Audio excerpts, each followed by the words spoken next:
Greetings everyone, my name is Etterville, and welcome back to my Let's Play of Mega Man Maker. During the last part, I covered 6 Fierce-Made levels, so in this part, I'll be covering at least 5 or 6 more Fierce-Made levels, starting up with this one, Furiously Fast Fire by Wardonis, with 7 plays and a score 0. As always, if you want one of her levels to be featured in a future part like this one, please leave both the level name and level ID either in the comment section below or direct message me on Twitter. Also, as always, the full disclaimer of this entire LP series is linked in the description below. Also in the description are the timestamps for all the levels I cover in these parts, so if you want to check if her level is covered, expand the description. This took over 50 seconds to load, so this is going to be one of those longer levels. We start off with a shop of sorts. And we need to go through 4 mini segments, just like a lot of other levels by Wardonis. I want to get the Gemini laser first.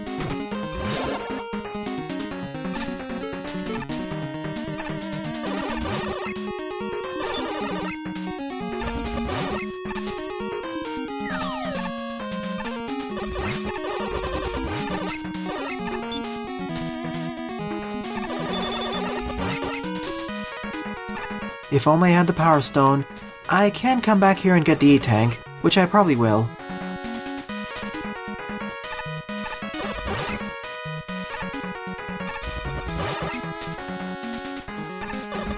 I also noticed some micro-stuttering, so I need to be careful with some of my dashes and jumps.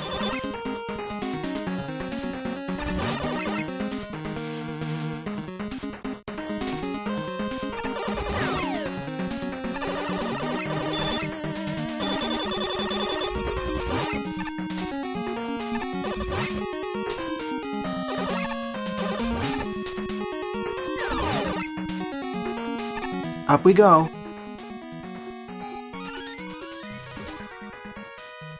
For every one of these stages, which has 4 mini levels, there is always a checkpoint at the middle of the stage and near the end.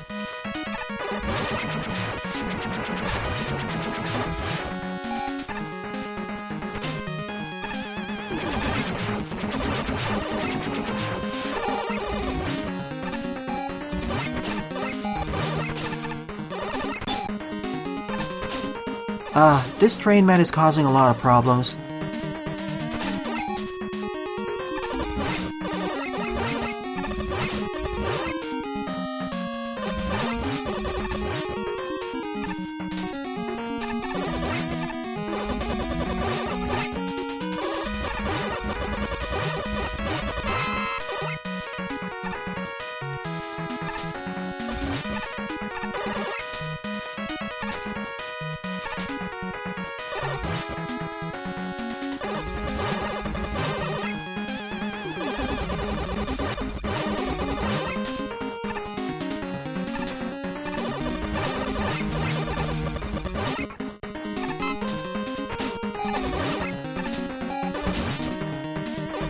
The take tendos are the biggest problems.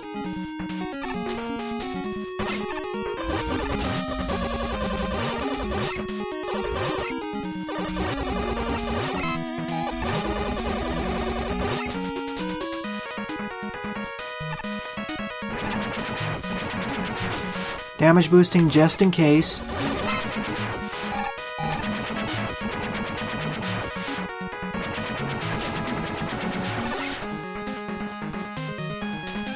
If only I had the elect beam there. Nevertheless, that's the end of this segment. Quick reset because I want to be back at full health.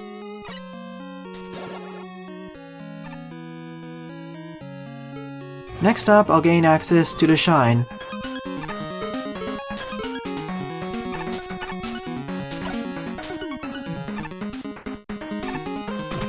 I'll try getting the elect beam next. I'll try doing these in clockwise order, as usual.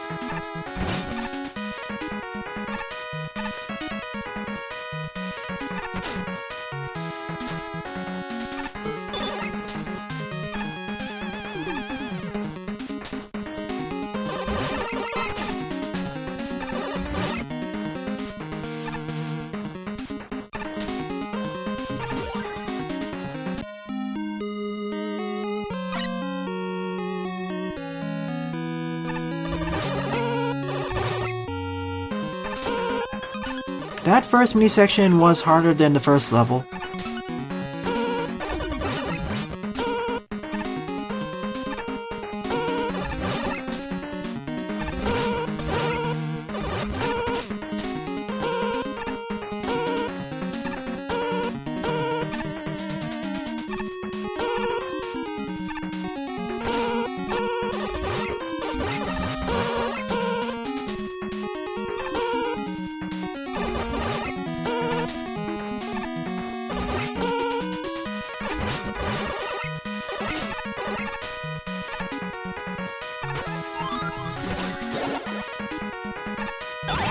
The second half though, that was easier.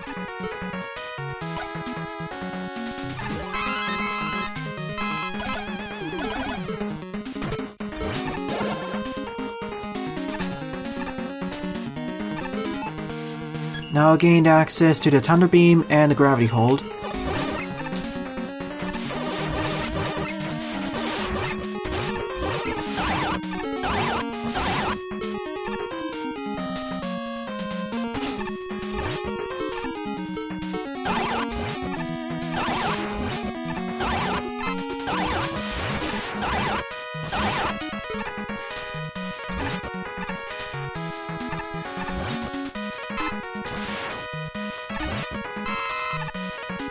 Another shortcut which I can't take because I'm missing the required special weapons. I probably should have gotten the Power Stone first. I should have waited. You know what, I'm gonna break the order and get the Power Stone next. That seems to be useful for a lot of different scenarios.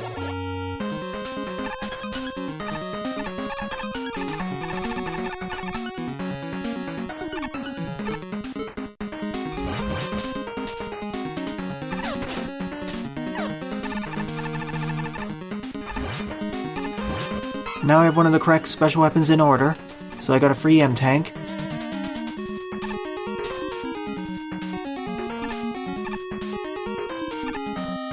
I wonder if there are any secret keys though.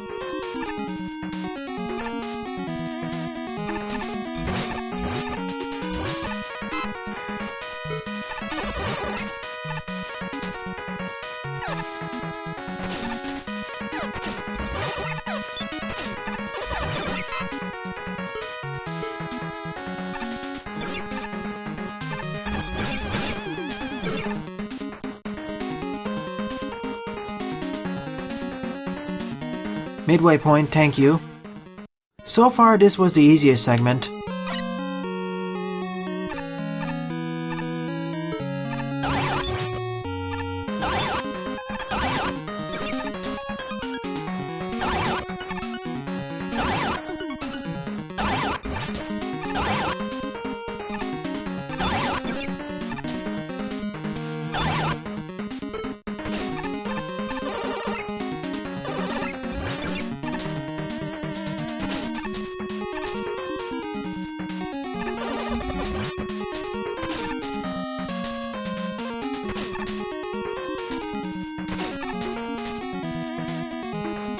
Even easier, especially when you damage boost.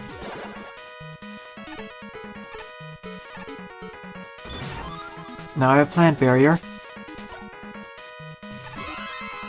Before I continue onwards, I'm gonna collect those E-Tanks.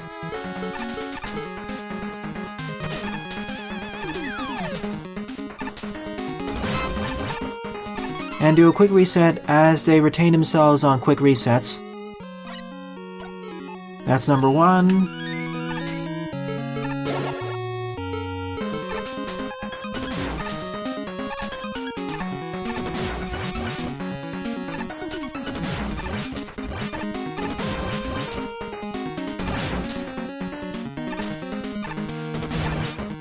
There we go. Now onto the fourth and final mini section.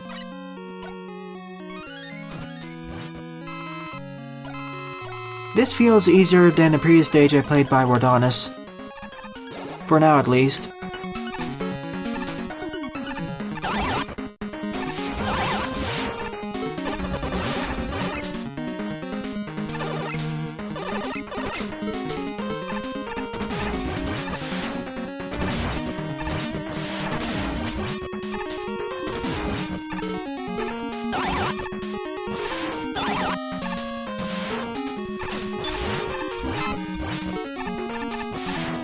That's a shortcut, I guess.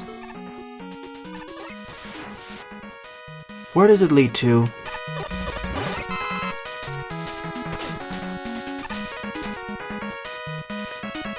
This is where the two pathways link up with each other.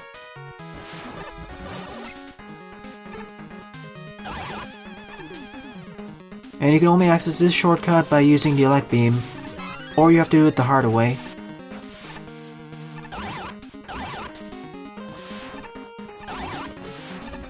Don't worry, I'll return back to this section without using the shortcut. I want to at least showcase it.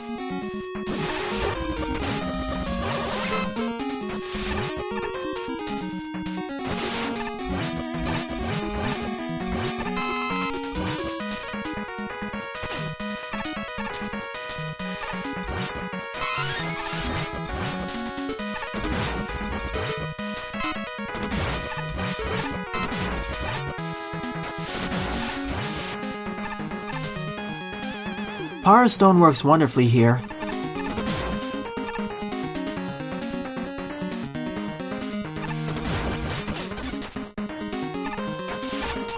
Now I have all the special weapons.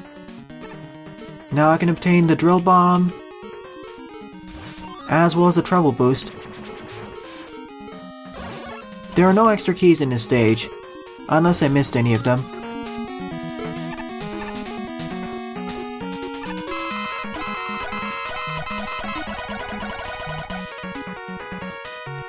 But as I stated, I'm going to showcase not using the shortcut through the first half of this level.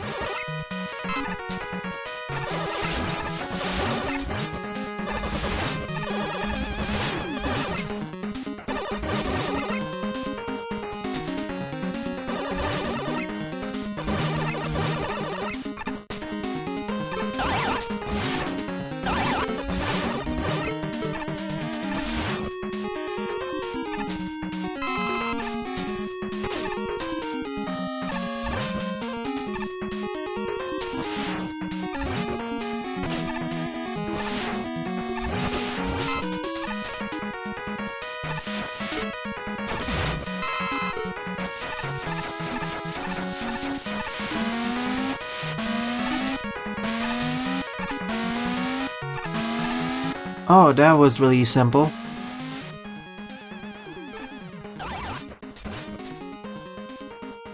And because I forgot to do a quick reset, I need to go through this segment again so I can maintain my special weapons. Although it doesn't really matter because it's pretty easy to regain my special weapons.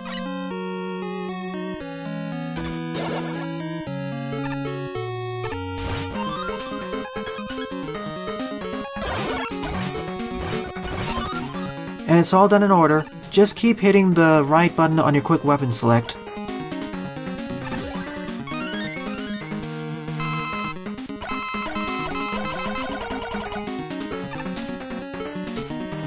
On to the final segment of this stage. This one's done in reverse order, so make sure to hit the left button on your quick weapon select several times.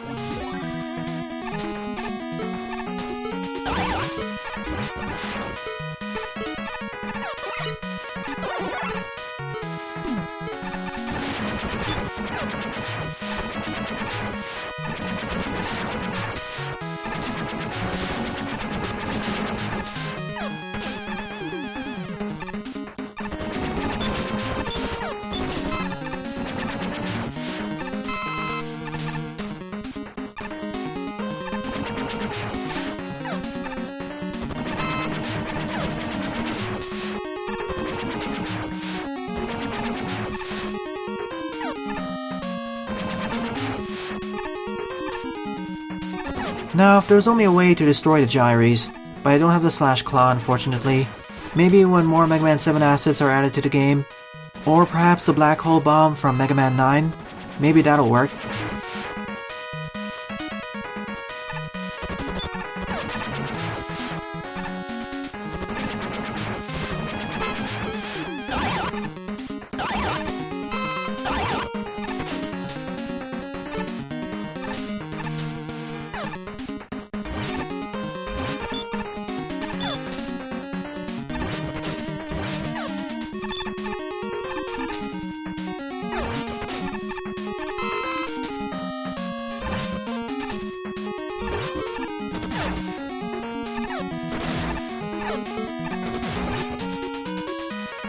That was pretty easy.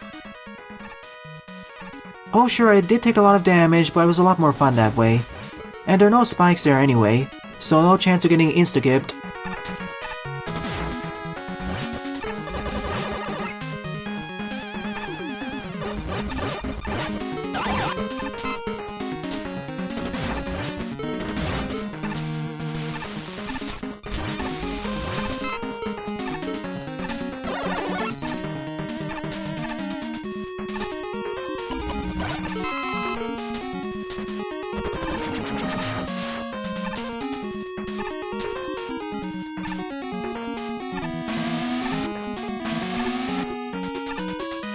For some reason, my double jumping is not working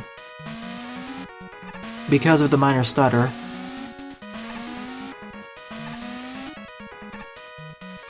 I see, now we do this segment in reverse.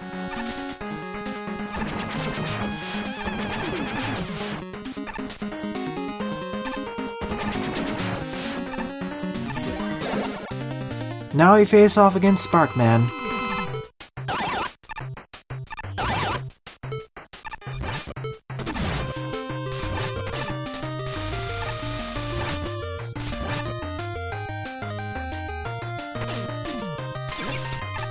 Not sure why the perfect freeze is his weakness. It makes this boss fight really easy.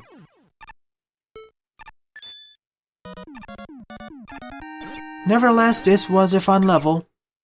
Although, I liked the previous stage a lot more than this one felt a lot more easy. At least for me. It was still decent to above average. Second level on the lineup is the Nosferatus Mansion Automatic by Lipatio, with 110 plays and a score of 38. So starting off with an automatic level here, Lipatio didn't actually submit this level to me, but I'm playing it here for a very particular reason, and you'll see why once this level is completed.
A pretty decent automatic level, so I will give it a thumbs up.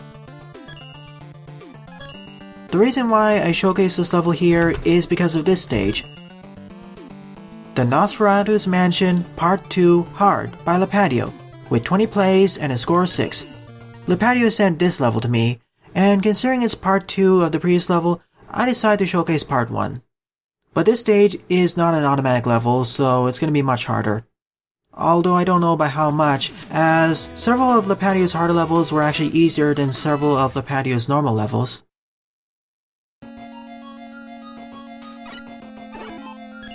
We're gonna gain a lot of special weapons along the way, but we start out with just the Mega Buster.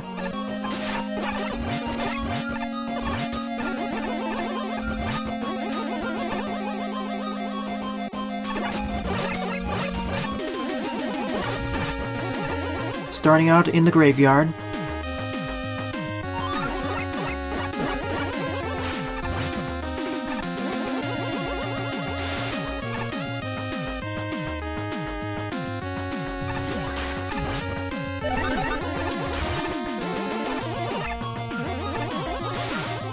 Oh, I see the spike there.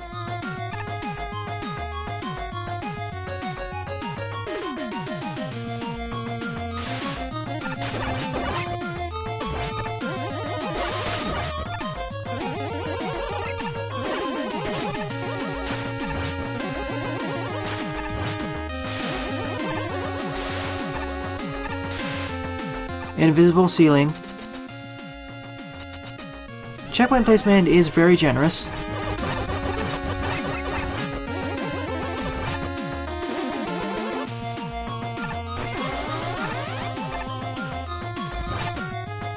Be careful of crushers and chandeliers.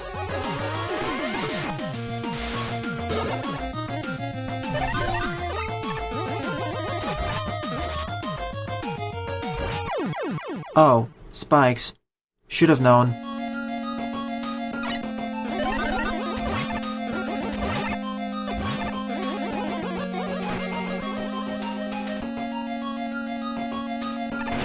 So these act like the safety points.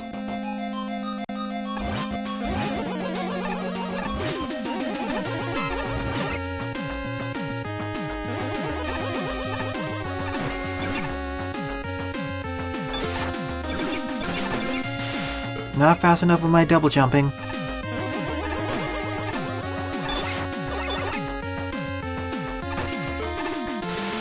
I want that key. That's probably necessary for getting the best weapon. No, it's completely mandatory.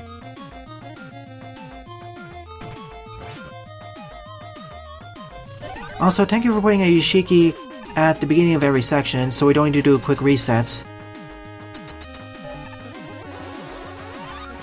Let me see what's up there first. Just to make sure I'm not missing anything.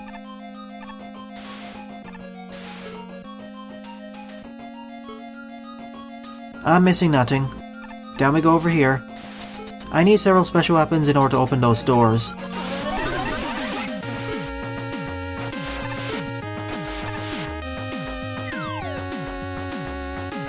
Come on, please move to the left.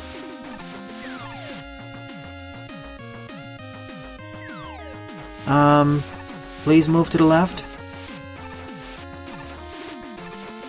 A bit of a slower pace here.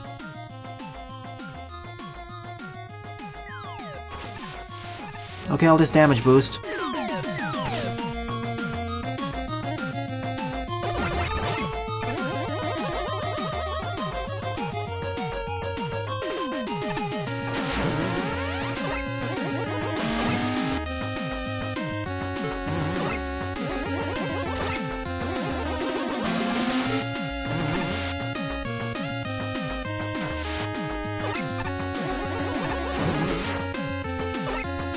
Rats, I see. I need to time my punch there.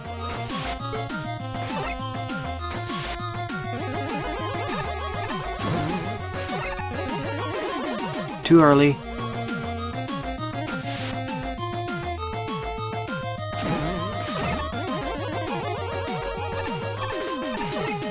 And there's a checkpoint.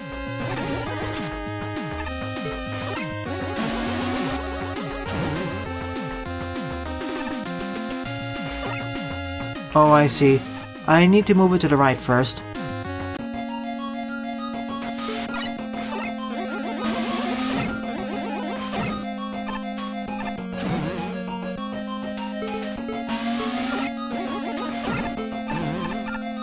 And get on the right side ahead of time.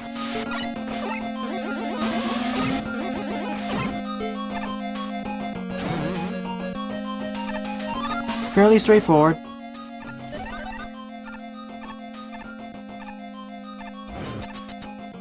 What's behind this door? Pookers and oil. That means oil fires are very likely ahead.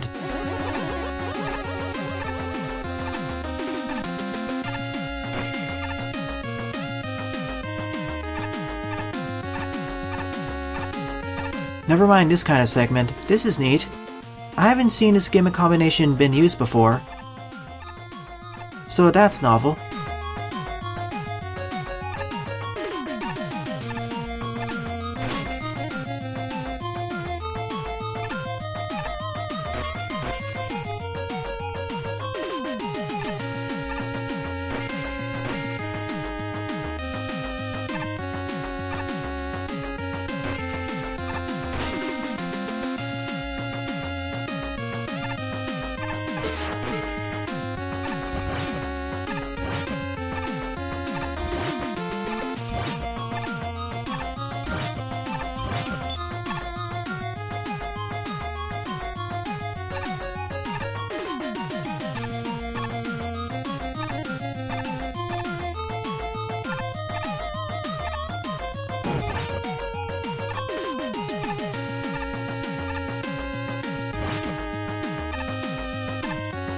The shield attackers get blocked by the Pooker.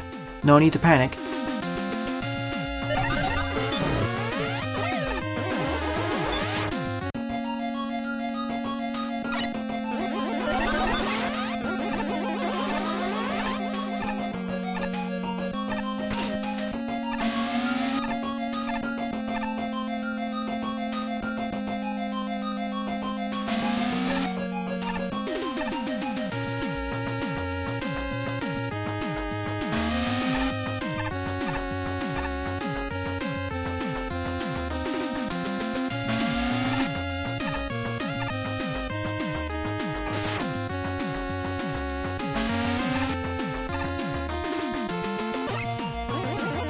I noticed that when the yellow force beams touched the oil, it didn't set it afire.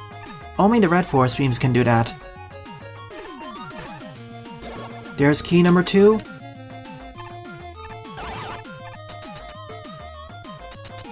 Back to another super adapter segment.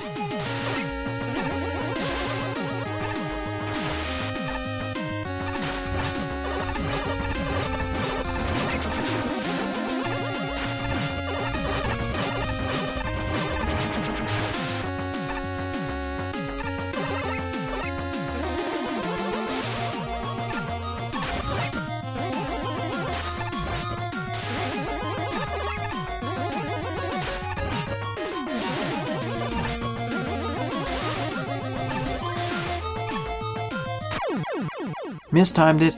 Although compared to the previous 2 rooms, this feels like a breeder room.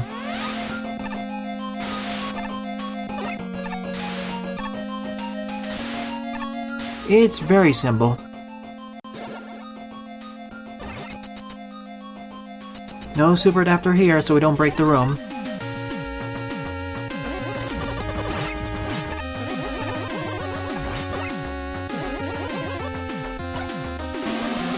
Item 1 time.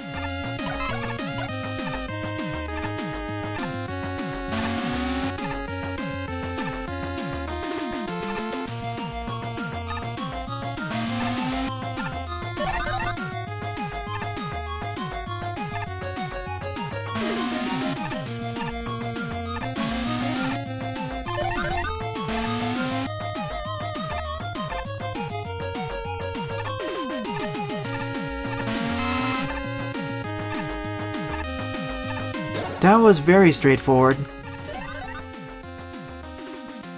Item 2 now.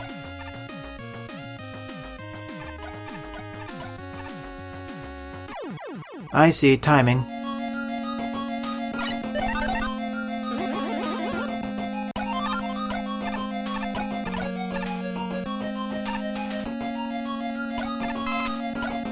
Bunch of these timing challenges.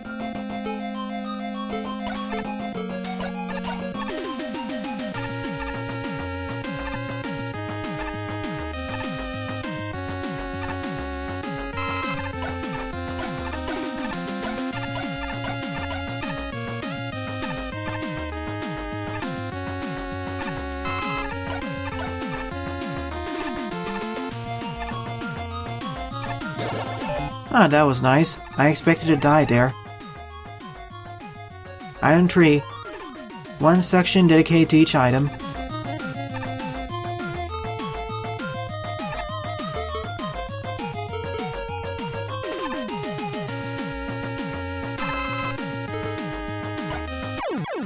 Didn't start fast enough.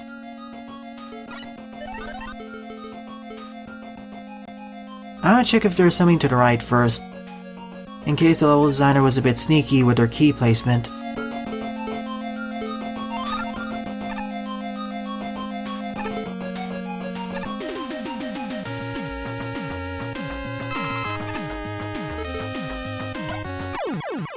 Walked a little bit too far to the left.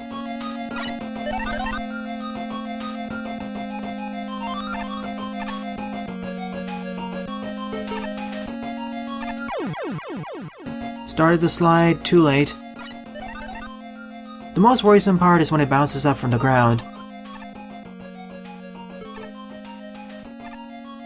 If I'm dead on in the center, I should be fine. But if I'm on the corner, that's where problems start.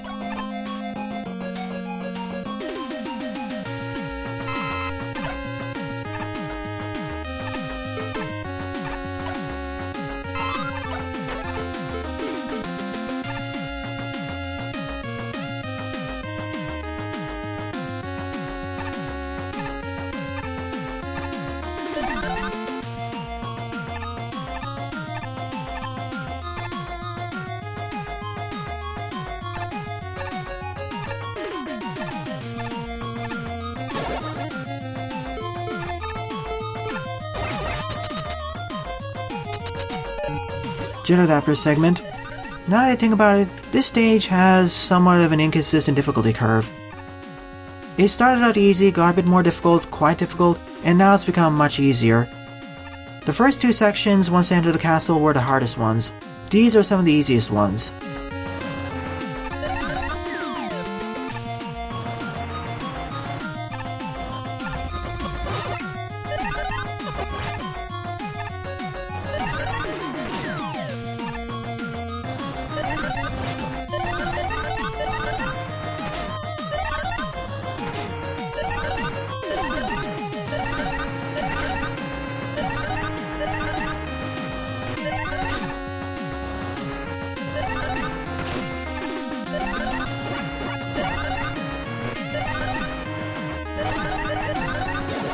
See what I mean? That was very straightforward. It'd be a lot harder if you're trying to perfect run it, but because of all the enemies you can damage boost off of, that segment didn't have that much risk.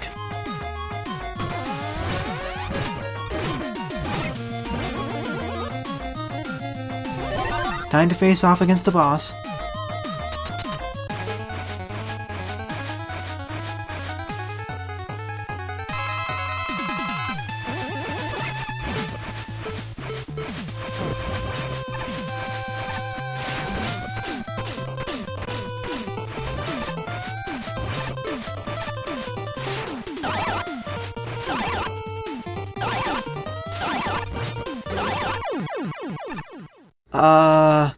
The ceiling over here completely broke the boss fight.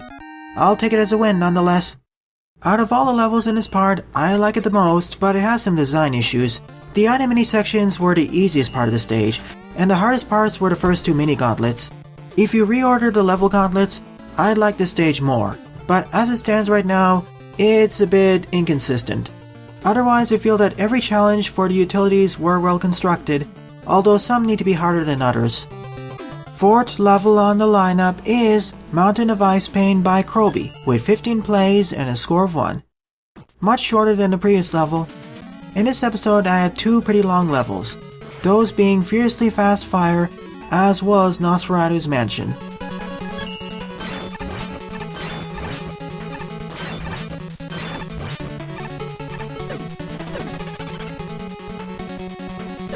Makeshift upward facing shield.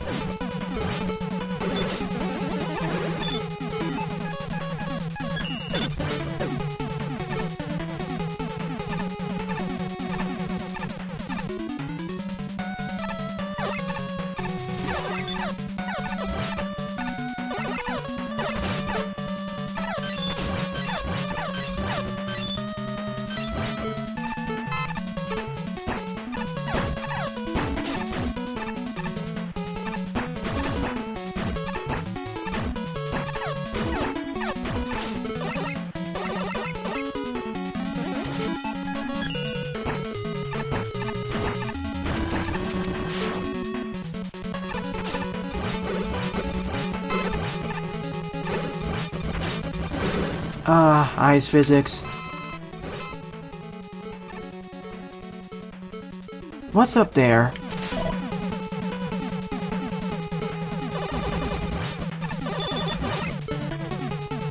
Some power-ups.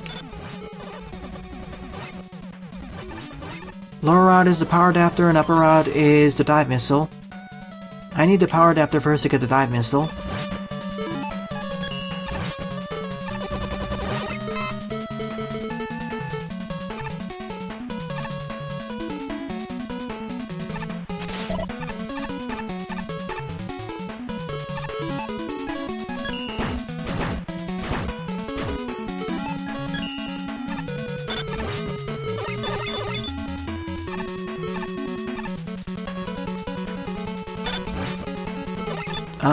That doesn't look right.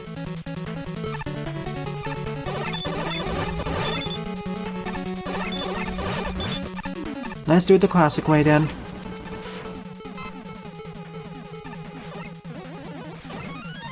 Any tank, and let's hope I can get back down.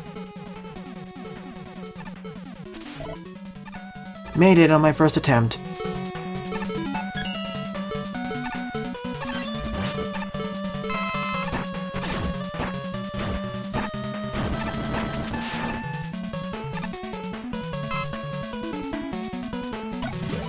And here's a checkpoint.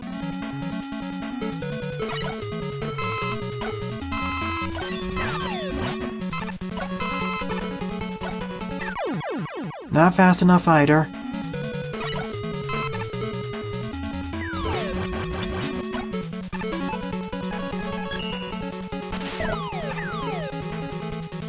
Oh, so I do need the power adapter to get through. So that was a mandatory segment, I guess.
If only that Techion wasn't there, that'd be a lot faster to do.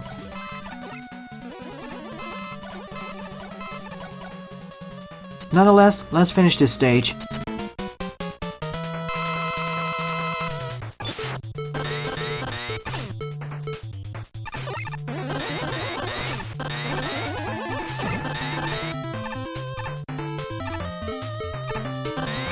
I have a hunch. No, he's immune to cover that exploit up.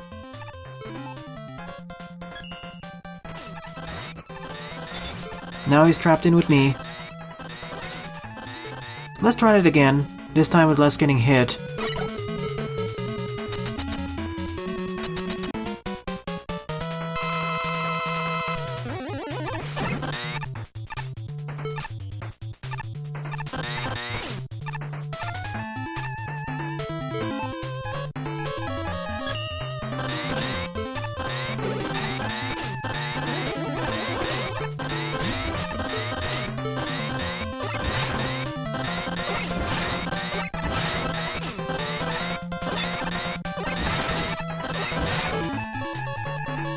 Sure, why not? It makes sense that that is his weakness because it's the easiest one to hit him with.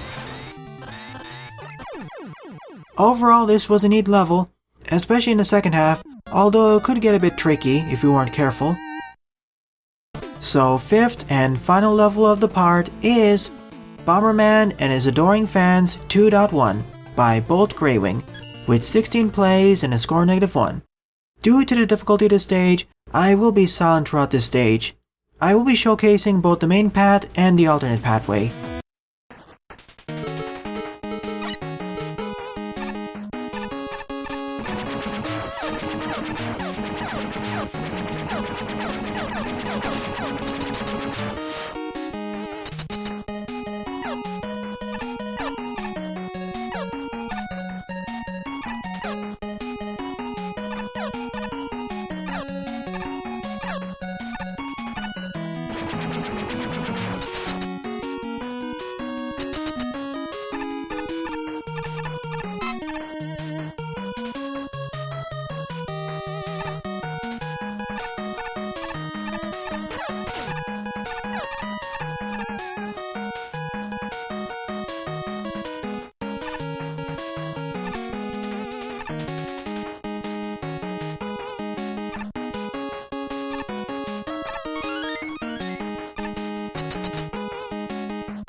So overall, out of the 5 levels I covered in this part, my favorite level would be the Nosferatus Mansion Part 2 by Lipatio, with an honorable mention going to Fiercely Fast Fire by Wardonis. So in the next part, I'll be covering several more Virus-made levels. Thanks for watching and have a nice day. Toodles!